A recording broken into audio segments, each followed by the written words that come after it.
عليكم. السلام عليكم، ازيكم؟ عاملين ايه؟ يا رب تكونوا بخير. اللهم صل وسلم وزد وبارك على محمد. شايفين بقى الكيكه التحفه دي؟ هنعملها بمكونين بس.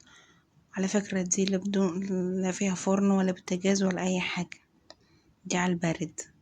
هنعملها بمكونين وطعمها تحفه جدا. انا جبت عندي بسكوت ساده اي نوع، لو حابه انتي تجيبيه مدور ماشي، لو حابه تجيبيه زي ما انا جايباه مستطيل ماشي، يعني الشكل اللي انتي حباه. انا جبت كوبايه لبن وحطيت عليها كيس من الفانيليا. هو واقع بس احنا عالجنا الموضوع.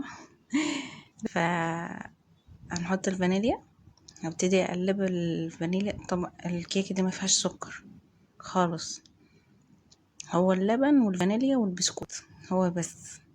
لو واحدة لسه جديدة وحابة تعمل حلويات يعني يظبط معاها، يبتدي بالحلويات اللي زي دي، الحلويات على البارد وسهلة وبسيطة، مش بتاخد وقت جدا. تعالوا نبتدي بقى. هبتدي، بصوا اللبن ده بارد مش سخن يعني. هبتدي بقى احط البسكوت زي ما انتوا شايفين، اغطسه في اللبن واطلعه واحطه بقى. الاماكن اللي هتبقى مش محطوط فيها بسكوت، اللي هي الفارغة او الاماكن اللي فيها تنايات دي، هنحط لها بسكوت بقى، نكسر بسكوت ونحطه لها. زي ما قلت لك، حبة صينية مستطيلة، حبة صينية مدورة، اللي يريحك. ولو كمان الصينية مدورة تجيب لها بسكوت مدور، هيظبط معاها جدا. بعد ما عملت الكمية كلها هبتدي اجيب انا كنت عاملة كريم شانتيه، كوباية كريم شانتيه عليها كوباية من مية ساقعة التلج، مية ساقعة تلج عشان يظبط معاكي القوام. وحطيتها في التلاجة شوية لحد ما كنت بخلص باقي المقادير يعني. اهو بعد ما حطيت بقى الطبقة التانية، بعد ما حطيت كريم شانتيه وحطيت الطبقة التانية، هبتدي انزل بقى بالكريم شانتيه. طبعا عادي لو حطيته بسكوت مكسر كده، هو كده كده كله ده هيدوب، مش هيدوب، هو هيدوب، هيبقى طعمه تحفة، وهيبقى اكنك انتي عاملة كيكة او تورتة او جاتوه في البيت. بس الفكرة انه هيبقى مش مب... مش مبلوع يعني، مش اللي هو هيبقى عامل خالص كده. هيبقى فيه طعم طبعا السكر بتاع البسكوت نفسه، وهيبقى طعمه تحفة جدا، وهيبقى كيكة او جاتو او ملفي، بصوا سموه زي ما انتوا سموه، بس هيبقى طعمه روعة جدا. وزي ما قلت لكم هي بسيطة جدا ومبتاخدش مقادير ولا مكونات، يعني هي بمكونين بس. ابتدي اظبط الكريم شانتيه بقى على البسكوت. زي ما قلت لكم، لو متقلوش خالص، لو لقيتوا بسكوت اتكسر او كده حطوه في النص. ابتدي نظبط. بعد كده احط طبقة تالتة. بصوا ده اختياري، لو حابة انتي طبقتين، لو الصينية بتاعتك صغيرة حطي طبقتين، لو حابة تزودي حطي 3 4، يعني لو حابة تزودي عني انا حطيت 3 طبقات. انت لو حابة تزودي اكتر حطي بقى، حطي 4، حطي 5، يعني لو حابة تحطي اكتر. هي كل ما تبقى كمان الطبقات عالية، كل ما بتبقى تحفة، بتبقى عالية وبتبقى جميلة.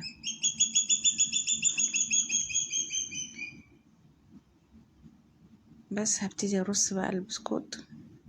لو عندك كمان انواع بسكوت بتاع العيد ممكن تعملي بيها، هيبقى حلو برضو. عندك اي نوع بسكوت، لو انت خابزة بسكوت وعندك بسكوت سادة ممكن تعملي بيه. بصوا في الاخر بقى قبل ما احط الطبقة الاخيرة، هبتدي اخد معلقتين بس من كريم شانتيه، احطهم في كيس مطبخ وعلى جنب. وهبتدي بقى احط الباقي يعني على دي اخر طبقة بقى، مش هحط تاني. هبتدي اسوي كده الطبقات كويس. وبعد كده جبت هي الحتة دي متصورتش، الجزئية دي متصورتش، بس انا جبت كوب من السكر وحطيته على الصينية، يعني في الطاسة دي. الطاسة دي ما هحطش فيها اي حاجة، هو السكر بس. اول ما يدوب هبتدي اقلب فيه بمعلقه خشب عشان ما يمررش معاكي. ابتدي اقلبي فيه لحد ما يدوب كمان كل القطع دي. بعد ما اتدابت تروح انزل بقطعه من الزبده. وخلي بالكم ابعدوا وشكم شويه وايديكم، لان لسعة لسعة اللي هو الكراميل لسعته صعبة. فهنزل بكوباية من اللبن أو كوباية من كريمة الحلويات ده. هبتدي انزل فيها واوطي النار واحدة واحدة بقى. هبتدي اقلب فيها لحد ما هيبتدي يفك القوام زي الاول. هبتدي اقلب كده كويس.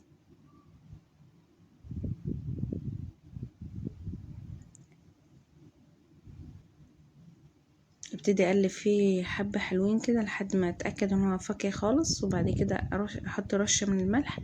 الملح بيظبط طعم عشان ما يبقاش مسكر خالص معاكي، ويخليكي تجزعي كده من السكر اللي فيه. ابتدي اقلب في زي قطع بسيطة صغيرة دي. ابتدي اقلب فيها كده لحد ما تدوب خالص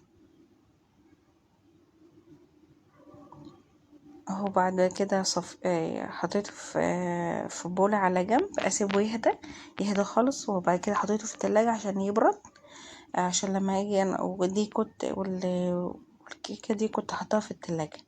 وهو حطيته في التلاجة بعد ما هدي شوية من السخونية. متحطوش حاجة سخنة في التلاجة عشان لما تيجي تحطي الكراميل ما يسحش مع الكريم شانتيه.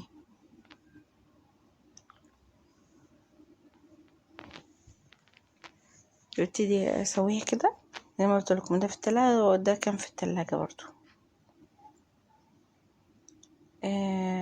بعد كده هجيب الكريم شانتيه اللي انا المعلقتين اللي سبتهم،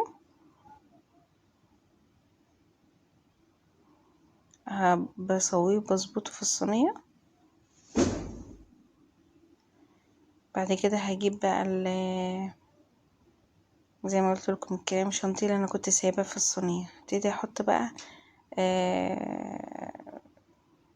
على الوش كده.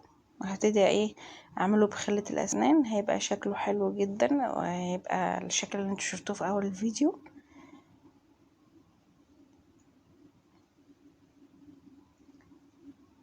اهو. ببتدي بقى اظبط بقى عشان ما باجي اعملها بمعلقتي او بشيش طاووق هيبتدي يظبط معايا الشكل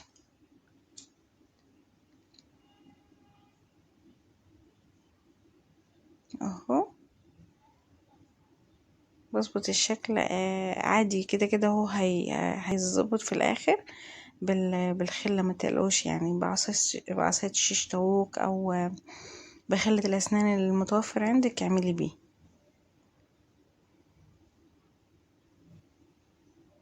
هبتدي بقى اجيب العصاية وابتدي اعمل اللي هو الشكل اللي احنا بنحبه خالص ده على اي كيكة او اي تورتة او اي حاجة بنحب الشكل ده جدا عليها. هبتدي اخد خط بس رايح وهبتدي بعد كده اعكس الصينية بقى عشان يعني اخد الشكل اللي هو رايح جاي، فاهميني؟ بعد ما دخلتها برضو التلاجة شوية تهدى، او ممكن لو حابين تقطعوها على طول قطعوها. هوريكم بقى بعد ما قطعتها.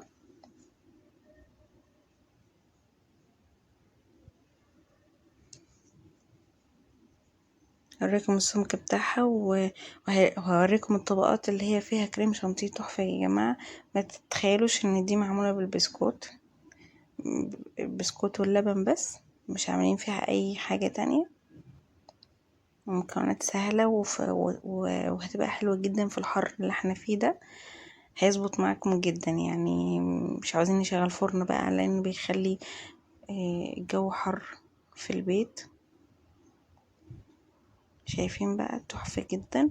اتمنى الفيديو عجبكم، واشتركوا في القناة وفعلوا زر الجرس عشان يوصلكم كل جديد، وحطوا لايك بقى واشتركوا في القناة. والسلام عليكم ورحمة الله وبركاته.